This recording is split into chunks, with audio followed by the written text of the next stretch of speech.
Okay, good. So I just wanted to tell you, just in case there's a confusion, you should wait until I say that Eric kind of stepped on the gathering and so there's need to start right over the 15 just make sure. I look at you. I always because I was like in the back and I was planning on coming out and then all of a sudden I heard the car. I was like, what's going on? So I'll look at you. Yeah. And then that's, are you going to teach people how to do that song at the end? Oh yeah. We're one great. Okay, great. And then teach them, how to do the route. That's what I do. Yeah. Okay. You want to play percussion? We had Jeff Petrella play the drum on the first service. You like playing drums? I love it. I love it when. Do you play it? I don't. Oh. So you play percussion? Yeah? I like to. Okay, well, I teach you. Not now. Oh, no, no? No. Oh, I meant I mean for the service. No, I don't, no, not for the service. Okay, I'm just joking. I got enough. Okay.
Good morning, and welcome to the Community Church of Chapel Hill, Unitarian Universalist. I'm Kathy Putnam, and I'm a member of the Worship Associates Ministry at the church.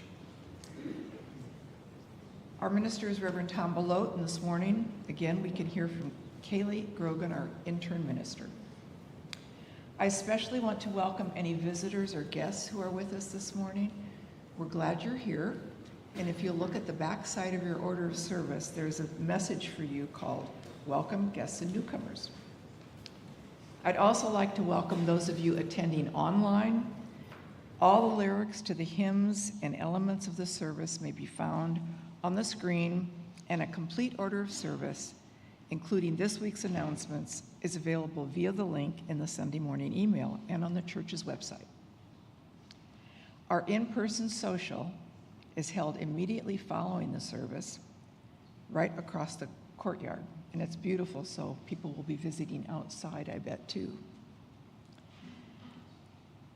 If you haven't already done so, now's a good time to silence or turn off your cell phones so we can maintain a worshipful experience.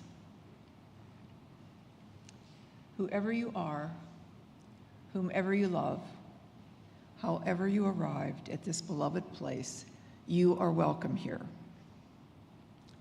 Now we'll hear about our fall auction from Kathy Ferranola and Joan O'Brien.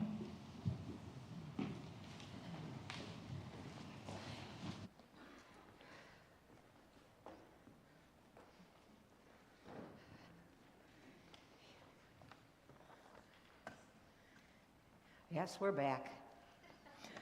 Good morning, church family. We interrupt your regularly scheduled service to bring you the Auction Action News Network, your up-to-the-minute source on the church online auction. That's right. And the good news is our online auction is already well underway. Bidding has been brisk, exciting, and sometimes quite competitive. Yeah, some of you out there are bidding against me. But here's the headline you need to remember. Bidding closes at 9 o'clock in the morning this coming Saturday, October 25th. That's right, folks. This story has a deadline. And with a catalog crammed full of incredible items, you won't want to miss out. We're talking about themed meals, special events, handmade treasures, delicious food, unique art, live entertainment, books, music events, instruments, garden items, professional services, even vacation travel, and much, much more. And there's breaking news. Some of these fabulous treasures are actually on display here today at the triple auction table. Yes, we commandeered an extra table or two that you can see during our social gathering. You can feast your eyes on a guitar, quilts, woven basket, wall art, pottery, backpack, candle holders, iPad, and more before you dive back in again into those bidding wars. So fire up the Wi-Fi, limber up your typing fingers, and get ready to place those winning bids. And remember, this auction isn't just about finding treasures. It's a wonderful way to connect with other church members and to help fund the good work of the church. And let's repeat that critical headline one more time. Bidding ends at 9 o'clock in the morning this Saturday, October 25th. And if you need help getting online to bid, don't worry. Just stop by the auction table today and one of us will help. So don't wait. Bid now, bid often, and help make this year's church online auction an even bigger success. This has been Action Auction News, signing off and reminding you to keep calm and keep bidding. Thank you.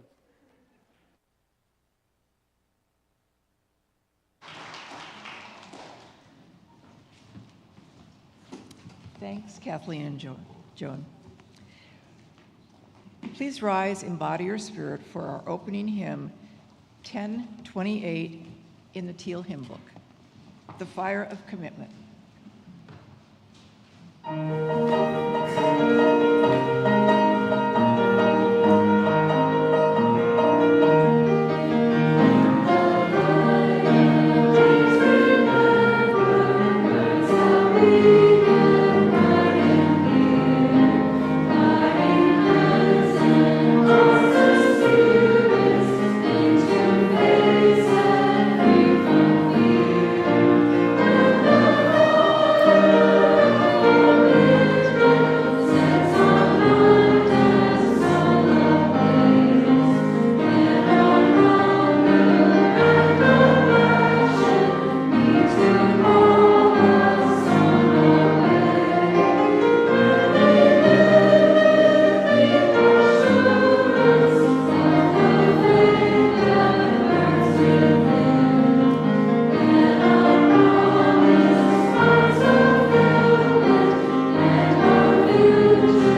between the singing and the music. Thank you. We listen to the children to remember the wonder and delight of the child within us. We tell stories and marvel at the magic in a different universe and be reminded that we can remake our world.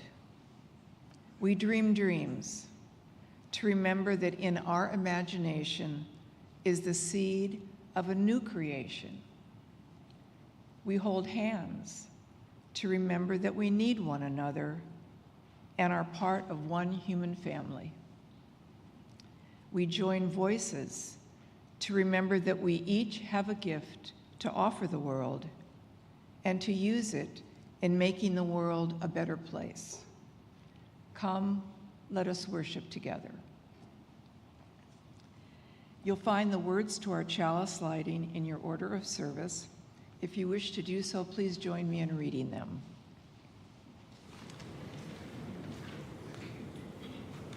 If you are a dreamer, come in.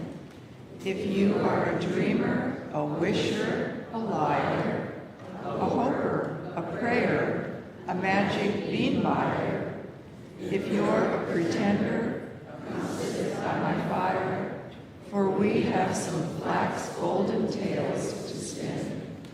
Come in, come in.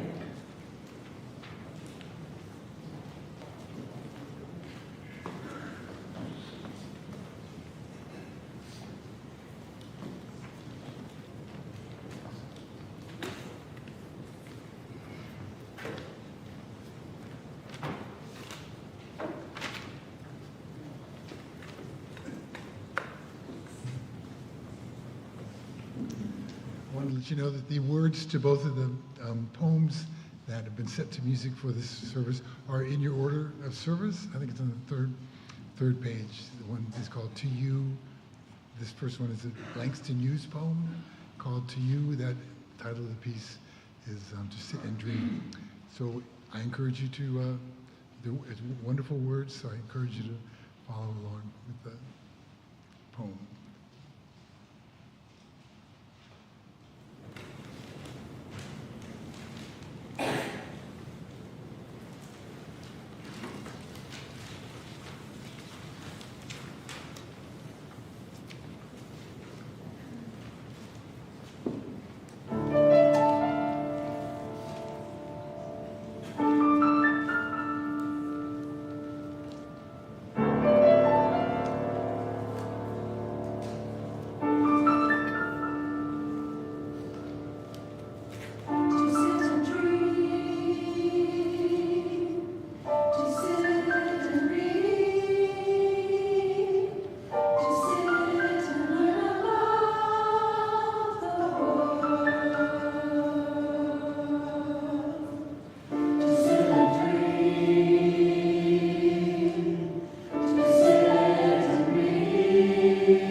Each week, we hold a time in our service for sharing the joys and the sorrows that we bring with us into this community.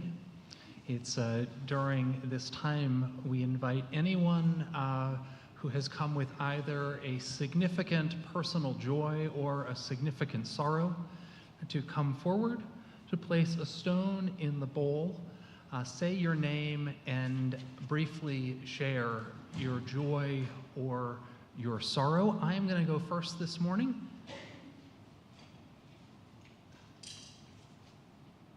I'm placing a stone of sorrow for a member of this congregation, Chet Pletsky, who died on Friday. We hold Chet and his family in our hearts. We hold the men's group here at the church, where he was a loyal and devoted member. We hold the community of Carolina Meadows, where Chet was a part of that community in our hearts. And you'll receive more information soon, but please join with me in a moment of silence as we give thanks for the life of Chet Pletsky.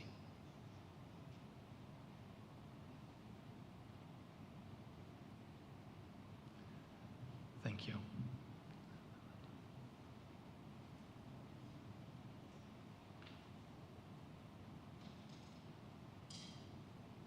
I'm Tammy.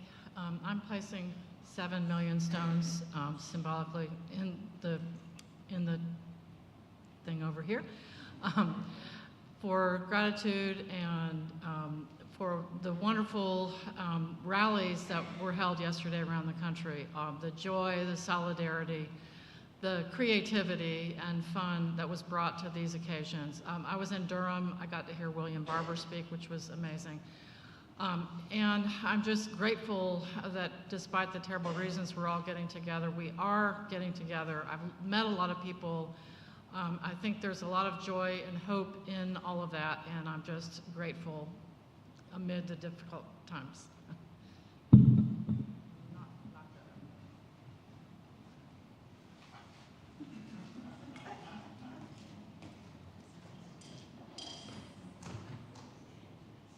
I'm Deborah Klinger, and this is my husband, Glenn Murbach. And I have a sorrow and a joy. The sorrow is that about a month ago, one of our 2 10-year-old cats, whom we've had since they were 6 months old, just disappeared, and probably, very likely, gotten by a coyote, because those guys moved into our neighborhood a few years ago. So we are grieving. But the joy is that today is Glenn's 70th birthday.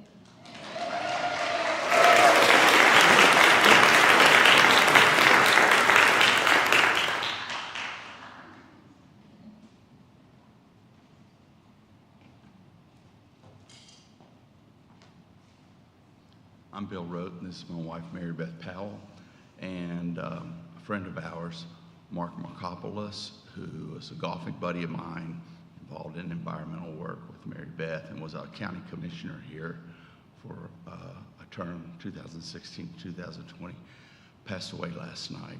He was at the Leaf Music Festival in Black Mountain, and the group text from our golfing buddies was that he would either want to be there or on the golf course, but he passed away last night. So hold his family, his wife Wanda and son Riley, in your hearts, please.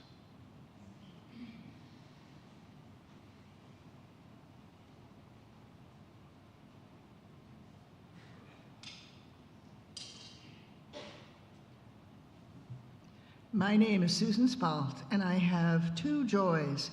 One, this past week, we completed the 19th West End Poetry Festival, which I have been involved with for all 19 years. It was fabulous. Poets from everywhere, just an amazing, amazing experience. And the Poets Council, when I told them I was backing off because I thought I was a little out of date, I don't know why I would get that idea, they made me an emeritus member and celebrated me several times during the festival with a plaque and a poem, and I was completely overwhelmed, though not quite speechless. Thank you.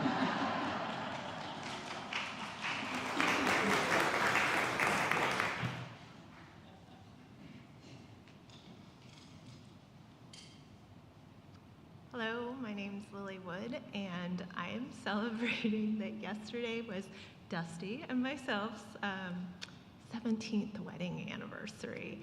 And why it's so special is because I'm choosing to nourish my soul by being here, and he's choosing to nourish his soul by being in nature, and that's the beauty of growth. And we met when we were 14 at a UU conference. So, thanks.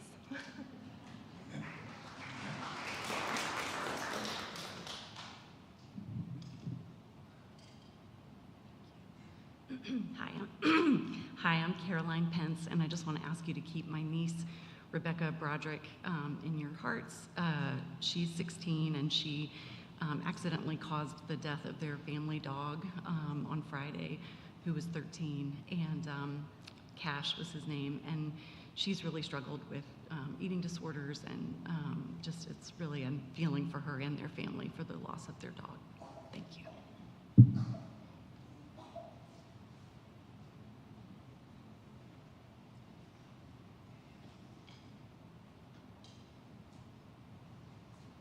I'm Judy Lechner, and I just want to express my joy at the successful, wonderful vegetarian dinner that so many have participated in and brought so many wonderful foods just to let us each other know how terrific vegetarian food can be. So thank you all, and thank you for giving a welcome and a talk. Our intern minister gave us a talk. Thank you.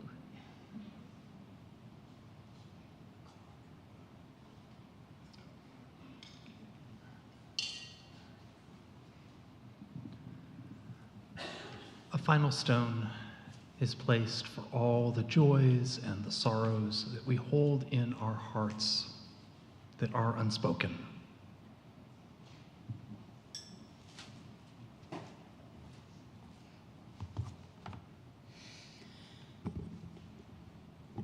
I invite you to join me in the spirit of prayer and meditation.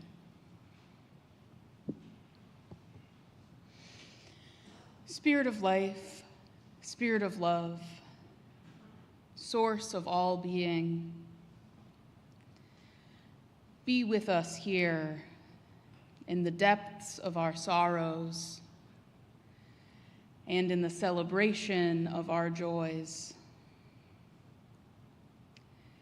May we be strengthened by sharing with one another in this community of witness, this sanctuary of peace.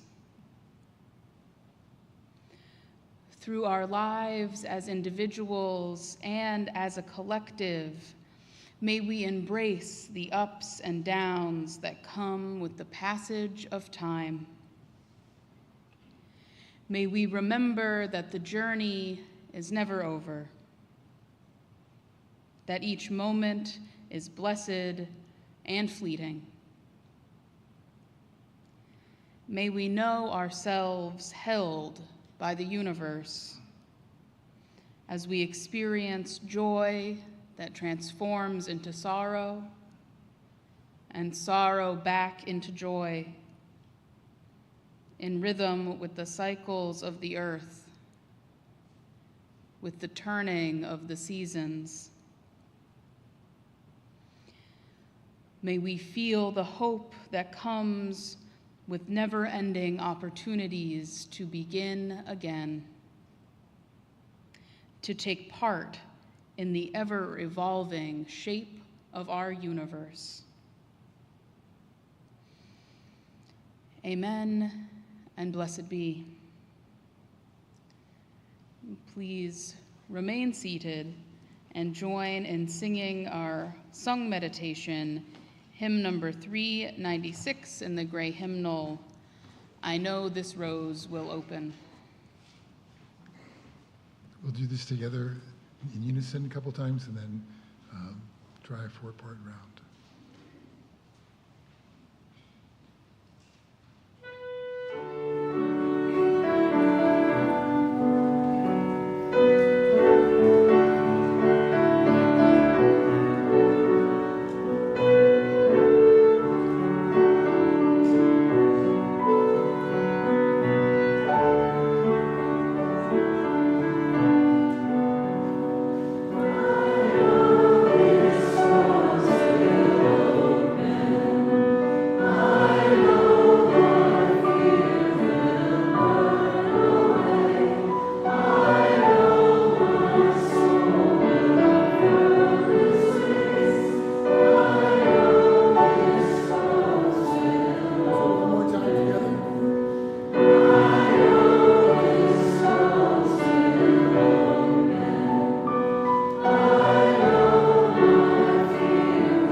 Our reading this morning is the poem Fruit Guy by John Vojtovich.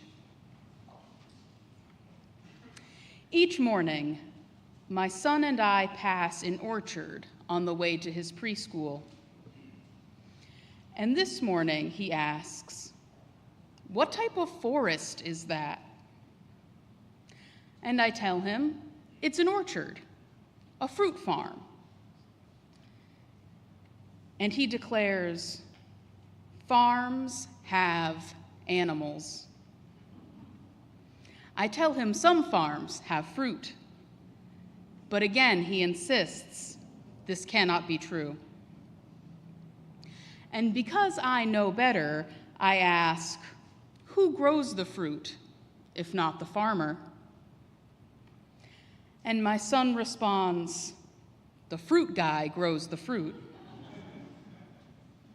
And believing I have him cornered, I declare, a fruit guy is a type of farmer.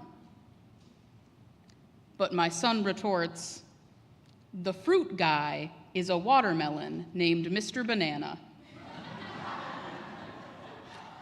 I am silent, imagining a Humpty Dumpty type watermelon with an unfortunate surname, waking up next to his watermelon wife, donning overalls and straw hat before heading out into his fields with basket and stepladder. And because this is a reality worth escaping into, I let Mr. Banana live.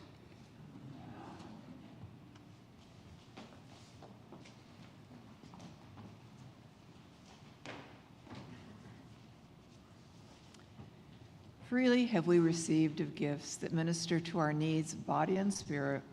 Gladly we bring to our church and its wide concerns a portion of this bounty. We'll now receive the morning offering.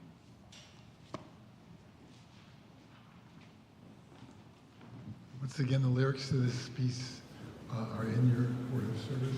It's a poem to live in this world. And I guess since we're using our imaginations, we can imagine that the boy in the fruit guy, or the child in the fruit guy poem is the same person. So it started to rain and he's on his way home.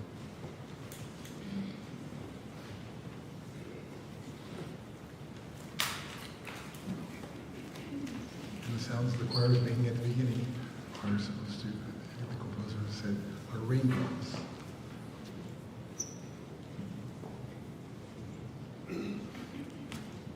Amen.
At some point before I was born, my parents had the old asphalt driveway torn up, and for much of my early childhood, there were chunks of asphalt piled up behind our shed.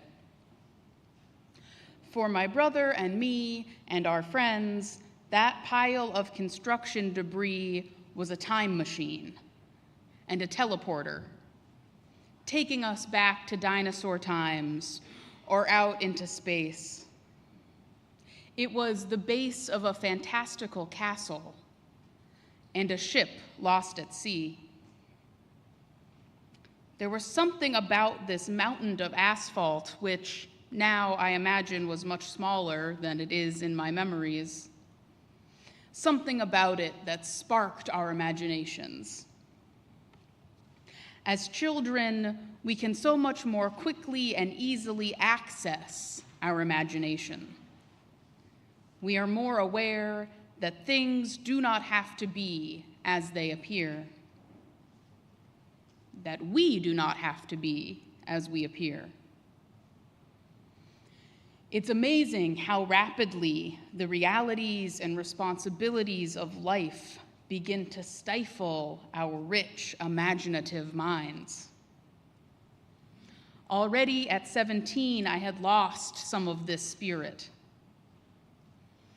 I used to babysit these two siblings who were obsessed with the movie Frozen. Not only did we watch it ad nauseum, but we would play Frozen, which in my developing logical brain meant that most likely the older, blonder sibling would pretend to be Elsa, and the younger, darker-haired sister would pretend to be Anna. The older sibling did declare, "I'm Elsa," but then pointed to me and said, "You're Anna." Surprised, I looked at the younger sister and said, "So who does that make you?" And she confidently replied, "I'm Olaf." Of course she was Olaf, the magical talking snowman. How silly of me to think that the way I perceived these two little kids should have anything to do with their imaginative roles. Because imagination is a domain in which children are the experts, it can be easy to write off as inherently childish, as something best grown out of or relegated to specific fields like the visual and performing arts. Kids with particularly active imaginations are often encouraged, and rightfully so, to write stories and practice art, to study and hone their chosen media. Then they grow up and they find themselves in a world where their art, the fruits of their imaginations, must be commodified if they are to devote most of their time and energy to that art. And so it seems that even in the most explicitly imaginative realms of adult life, imagination is supported only insofar as it is marketable. Artists and other imaginative creators are frequently stifled by the need to earn a living with their art.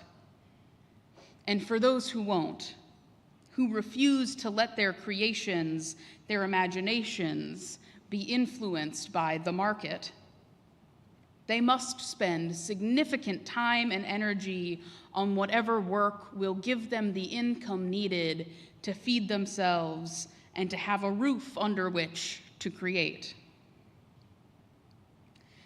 And as we know, it is becoming increasingly difficult to afford that food and that roof. Many children, as they begin to learn about these economic realities, about how money and trade operate, they wonder aloud, if the country's in debt, why don't we just print more money? And I know printing money wouldn't solve our economic problems. There's an answer about inflation and about how our economy functions that many people understand more than I. But I think there is a seriously insightful question behind the money printing question. Why do we continue to use this system under which so many are suffering? There was a time in human evolution before the systems of capitalism. Why does it now appear to be some sort of eternal law? There's a famous quote attributed to multiple philosophers, including Frederick Jameson and Slavoj Žižek, which goes, "It is easier to imagine the end of the world than it is to imagine the end of capitalism." We have developed a cultural imagination around the end of the world. Books and movies present images of apocalypse, atomic war, or natural disasters that end or fundamentally rupture life as we know it. We don't seem to have the same cultural imagination around how capitalism might end, how we might move into another way of organizing our lives and society. Philosopher Mark Fisher expands on this idea in his book, Capitalist Realism. He writes about how the isolation and despair so many of us feel living in a system we know is broken. He writes about how all-encompassing and seemingly natural the systems of capitalism have become, how inescapable it feels when even anti-capitalist messages are disseminated within capitalist structures. He uses the example of the movie WALL-E, which depicts a bleak future where the earth is uninhabitable and humanity seems to be doing nothing but passively consume, consume, consume. The driving force behind this condemnable future, the villain, is a fictional megacorporation.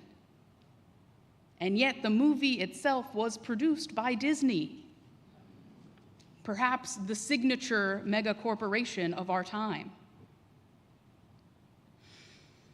It is hard to imagine the end of capitalism. It is hard to imagine other ways of being when this way seems so all-consuming. And though the situation feels grim, and Fisher's book is not exactly an uplifting read, he ends it with what I think is one of the most inspirational messages I've heard in a long time. The last sentence of his book is, "From a situation in which nothing can happen, suddenly anything is possible again."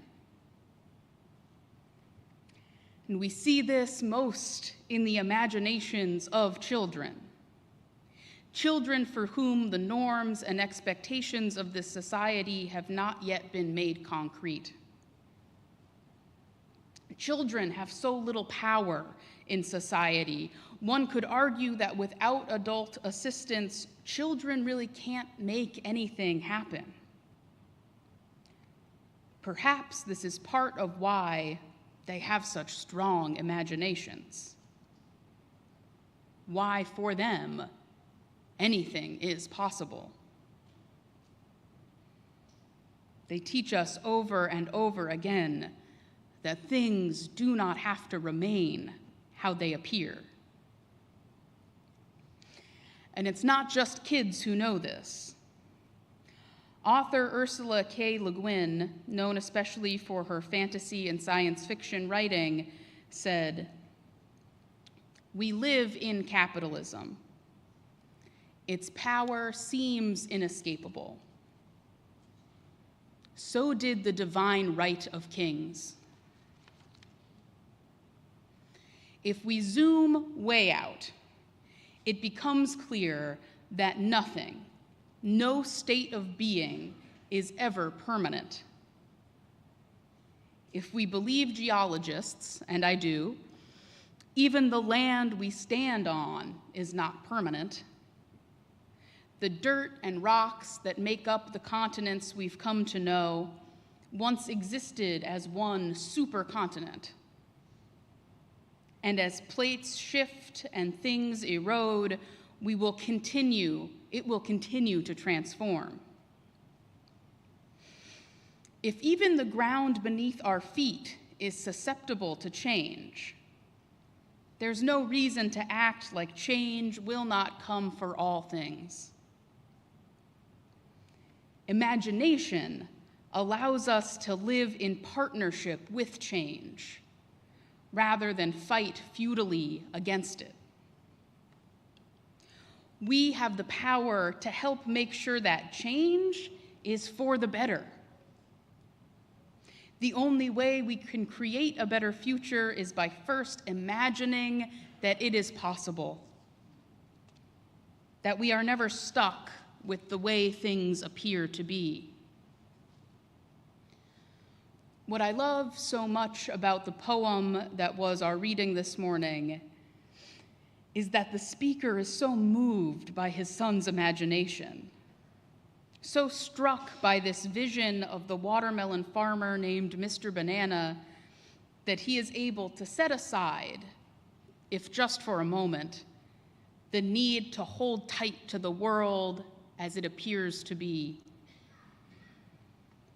This father who knows it is his responsibility to teach his son about the world, who knows better by his own admission,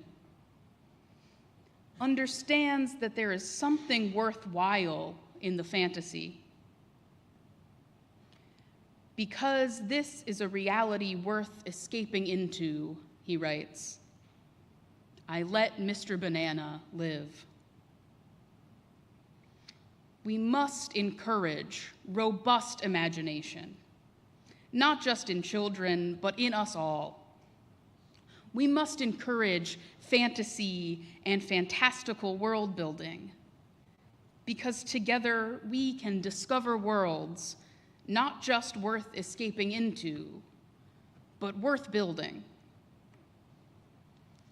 At some point, imagination crosses over into conviction, and the things that have only existed in our minds become reality. This congregation only exists because a group of people imagined it was possible to do church differently, that they didn't have to remain beholden to the way things had been. They imagined this beloved community into being. And we continue to imagine better ways of being, and not just within these walls. Many of you joined yesterday with millions of people across the country to proclaim that we will not give in to those who imagine a world in which the mighty few rule over the rest of us. A world of closed-off borders and contempt for difference. Something that really stands out to me about the recent string of protests, from ICE protests in Portland to the No Kings Days across the nation, is how many people are dressing up in costume. There is a long history to tactical frivolity, of meeting militarization with whimsy. It shows both that we are not the threat many want to make us out to be, and that there is a power in fantasy, something worthwhile in dressing up and acting in unexpected, imaginative ways. It helps remind us that things do not have to be as they appear. We do not have to be as we appear. May we remember that imagination is not childish and should not be confined and commodified. May we encourage imagination in ourselves and in others, because it is a lifeline, a vital tool in creating the world that is to come. Blessed be, and may it be so. Now I invite you to rise in body or in spirit and join in our closing hymn, Another World is Possible, the words to which are printed inside your order of service.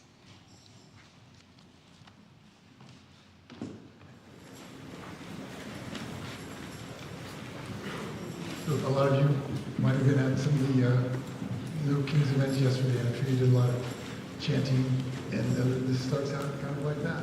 So just have fun with it, and I encourage you, once you get to know it a little bit, put down your orders of service and maybe clap along with us. Starts out. We are unstoppable. Another world is possible. We are unstoppable. Another world is possible. We are unstoppable. Another world is possible. We are unstoppable. It doesn't have to be like this. It doesn't have to be like this. It doesn't have to be like this. It doesn't have to be like this. It doesn't have to be like this. It doesn't have to be like this. It doesn't have to be like this. You keep doing that, maybe like this. Today, another world is possible.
Please join me in saying them.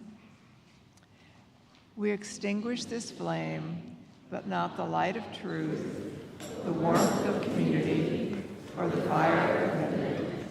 These we carry in our hearts until we are together again.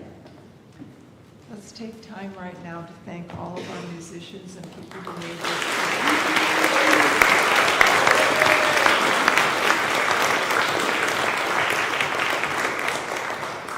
And now Now it's time to sing Shalom, and the words are in your order of service. If you feel comfortable, hold hands with the people next to you, and if not, cross your hands over your heart.